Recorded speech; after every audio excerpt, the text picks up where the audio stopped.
नमस्कार दोस्तों, SN electrical academy के यूट्यूब चैनल पे आपका स्वागत है। दोस्तों, हम अपने चैनल पे थर्ड सेमेस्टर का इलेक्ट्रीशियन ट्रेड थ्योरी का नीमी असाइनमेंट का पूरा थर्ड सेमेस्टर का सॉल्यूशन करके अपने चैनल पे अपलोड कर दिया है।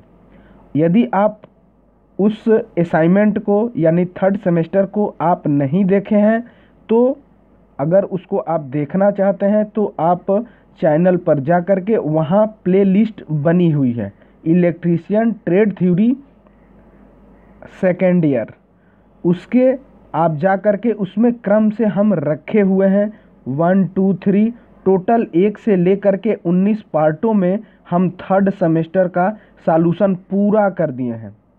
यदि आप उसको देखेंगे तो बहुत कुछ सीखने को मिलेगा। और यदि कोई स्टूडेंट आईटीआई सेकेंड ईयर का उनको अभी एग्ज़ाम सीबीटी देना है तो इस असाइनमेंट को अच्छे से पढ़ें और अच्छे से उसको समझें।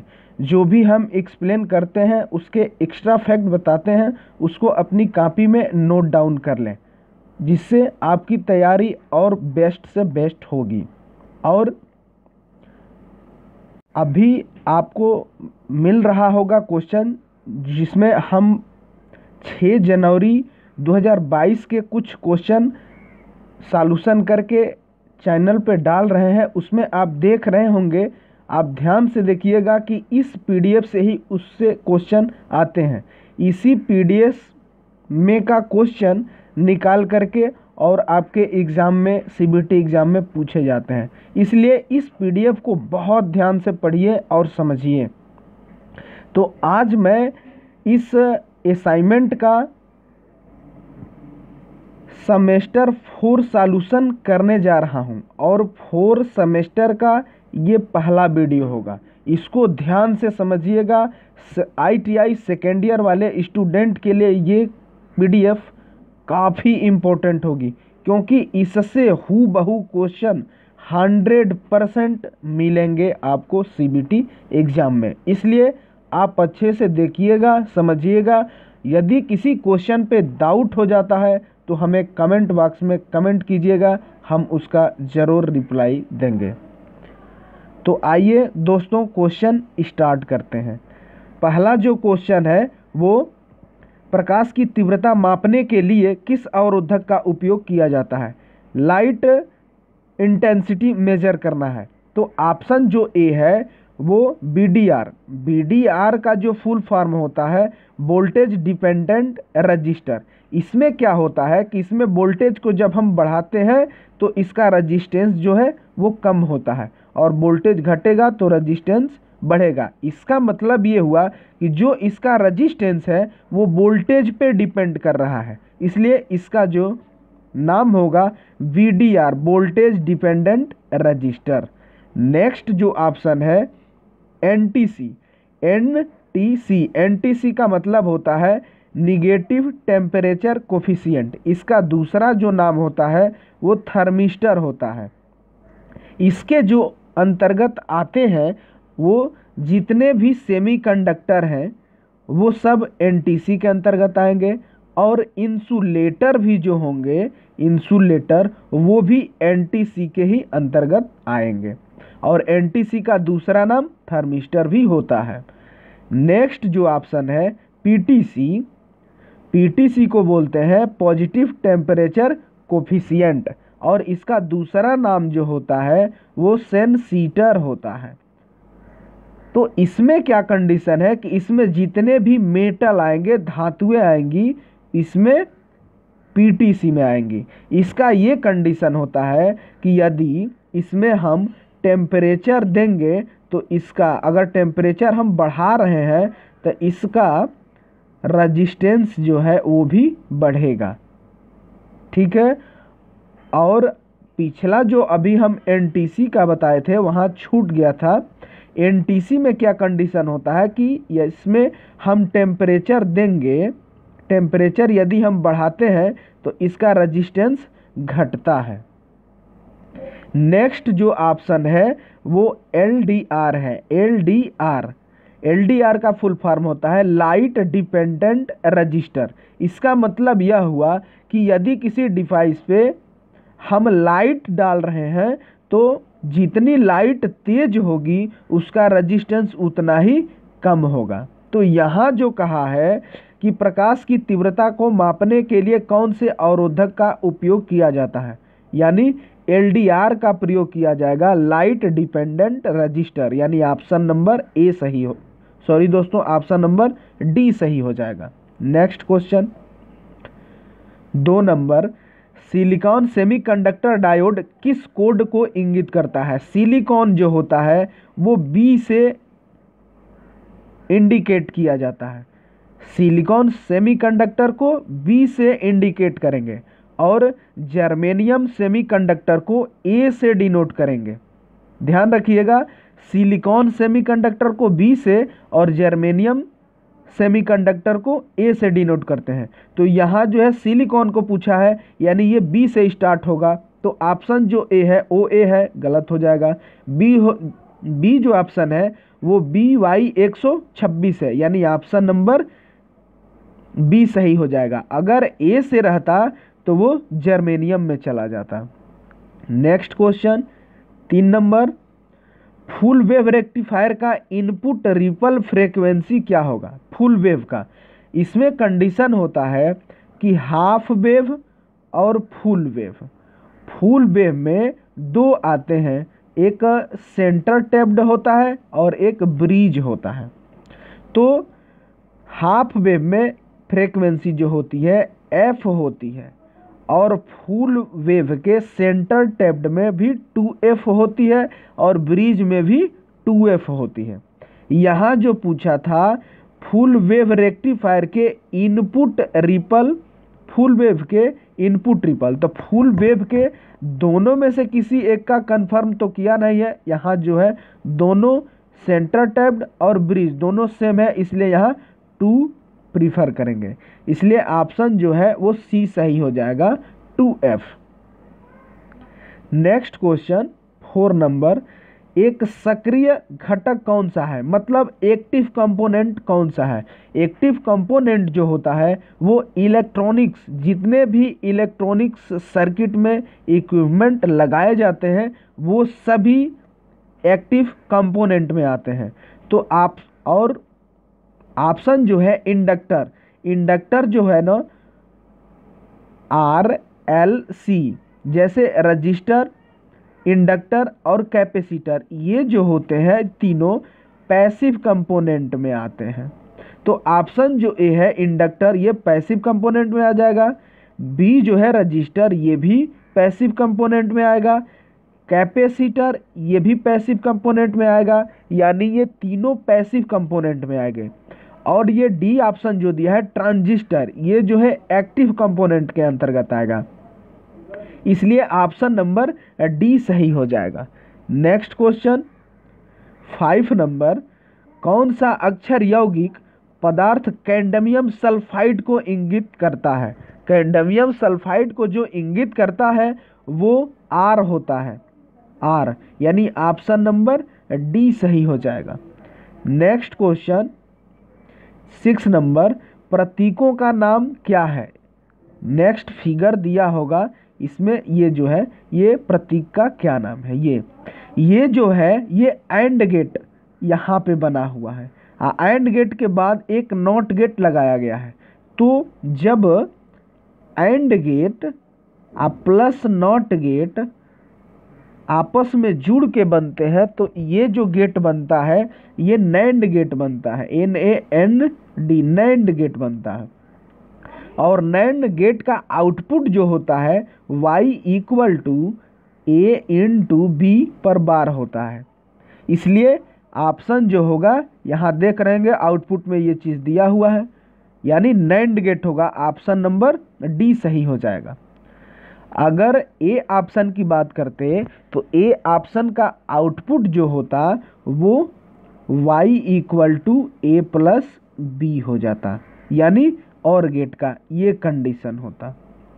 नेक्स्ट जो ऑप्शन है एंड गेट बी नंबर, उसके लिए आउटपुट Y = A × बी हो जाता है, ये एंड गेट का हो जाएगा। सी ऑप्शन जो दिया है नोर गेट, नोर गेट का मतलब हुआ, नोर गेट का मतलब हुआ कि इसमें और गेट प्लस नॉट गेट दोनों का कॉम्बिनेशन है।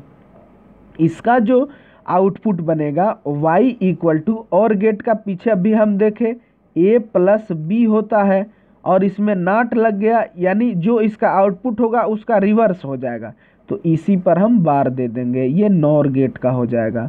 उम्मीद करते हैं दोस्तों ये ऑप्शन चारों आपको समझ में आए होंगे। नेक्स्ट जो क्वेश्चन है 7 नंबर, निष्क्रिय घटक कौन सा है, मतलब पैसिव कंपोनेंट पूछ रहा है। तो पैसिव कंपोनेंट में अभी पीछे क्वेश्चन में हम बताए थे RLC, मतलब रेजिस्टेंस, इंडक्टर और कैपेसिटर, ये जो तीनों होते हैं ये पैसिव कंपोनेंट में आते हैं, और जितने भी इलेक्ट्रॉनिक्स में उपयोग होने वाले हैं वो सभी एक्टिव कंपोनेंट में आते हैं। तो ऑप्शन जो ए है डायक, डायक इलेक्ट्रॉनिक्स में प्रयोग होता है इसलिए ये एक्टिव में आएगा, इसलिए गलत हो जाएगा। बी जो है डायोड, डायोड भी इलेक्ट्रॉनिक्स में प्रयोग होता है इसलिए ये भी एक्टिव का अंतर्गत आएगा, ये भी गलत हो जाएगा। सी जो है ट्रांजिस्टर, ट्रांजिस्टर भी इलेक्ट्रॉनिक्स के अंतर्गत आता है इसलिए ये भी एक्टिव के अंतर्गत जाएगा, ये भी गलत हो जाएगा। सी जो है ट्रांजिस्टर ये वाला, तो ट्रांजिस्टर जो होगा वो पैसिव कंपोनेंट के अंतर्गत आएगा, इसलिए ऑप्शन नंबर डी सही हो जाएगा। नेक्स्ट क्वेश्चन, और ये काफ़ी मोस्ट क्वेश्चन है। चित्र में दिखाई गई डिवाइस का नाम क्या है, ये कौन सा सिंबल है, ये देख रहे हैं, ये जो सिंबल है मतलब ये डायक का हो। डायक का इसलिए है कि यहाँ जो टर्मिनल है वो दो ठे है, इस टर्मिनल को मेन टर्मिनल 1 और मेन टर्मिनल 2 बोलते हैं। डायक में दो टर्मिनल होते हैं, तो इसमें कॉम्बिनेशन इसका क्या होता है, तो दो डायोड को एंटी पैरेलल यदि जोड़ दिया जाए, एंटी पैरेलल जोड़ दिया जाए ऐसे, तो इससे जो डिवाइस बनती है वो डायक होती है, और ये मेन टर्मिनल 1 और ये मेन टर्मिनल 2 हो जाएगा। दो टर्मिनल इसमें डायक में आते हैं, इसलिए ये जो ड्राइंग जो फिगर दिखाई दे रहा है ये डायक का है, यानी ऑप्शन नंबर सी हो जाएगा। जो और ऑप्शन है जैसे पहले नंबर पर SCR दिया है, तो SCR का सिंबल ऐसे होता है, ऐसे ऐसे, और यहाँ से ये ऐसे हो जाएगा, ये जो हो जाएगा एनोड हो जाएगा, और ये जो होगा वो कैथोड होगा, और ये जो होगा गेट होगा। मतलब SCR सिलिकॉन कंट्रोल्ड रेक्टिफायर में भी 3 टर्मिनल होते हैं, एनोड, कैथोड और गेट। नेक्स्ट जो ऑप्शन है IGBT, IGBT का फुल फॉर्म होता है इंसुलेटेड गेट बाइपोलर ट्रांजिस्टर, और इसका जो सिंबल बनता है वो ऐसे बनेगा, और इसके भी 3 टर्मिनल होते हैं, एमीटर, कलेक्टर और गेट। ये जो सिंबल बना है ये IGBT का है, इंसुलेटेड गेट बाइपोलर ट्रांजिस्टर। इसमें टर्मिनल ध्यान रखिएगा, एमीटर होता है, कलेक्टर होता है और गेट होता है, 3 टर्मिनल होते हैं। डायक का तो ये फिगर ही है। नेक्स्ट जो ऑप्शन है ट्रायक, ट्रायक में भी 3 टर्मिनल होते हैं, और इसमें 2 SCR को एंटी पैरेलल जोड़ने से ट्रायक का निर्माण होता है, जैसे ये ऐसे, और ये यहाँ पे जाएगा और ये हो जाएगा, और ये मेन टर्मिनल हो जाएगा, टर्मिनल 2 हो जाएगा, मेन टर्मिनल 1, मेन टर्मिनल 2, और एक गेट हो जाएगा। गेट जो होता है हमेशा निगेटिव सिरे से निकलता है, तो इधर से हम गेट निकाल देते हैं। तो ये जो ड्राइंग बनी ये ट्रायक की बनी। फिलहाल इसका पूछा था इसलिए इसका डायक होगा, ऑप्शन नंबर सी सही हो जाएगा। नेक्स्ट क्वेश्चन 9 नंबर, हेक्साडेसिमल प्रणाली में कितने वर्ण होते हैं, तो हेक्साडेसिमल में जो वर्ण होते हैं वो 16 होते हैं, तो ऑप्शन नंबर डी सही हो जाएगा। ये 4 प्रणालियाँ होती है, यदि बाइनरी का पूछे तो इसका 2 होता है, अगर ऑक्टल का पूछे तो इसका 8 होता है, और यदि डेसिमल का पूछे तो इसका 10 होता है, और हेक्साडेसिमल का पूछे तो इसका 16 होता है।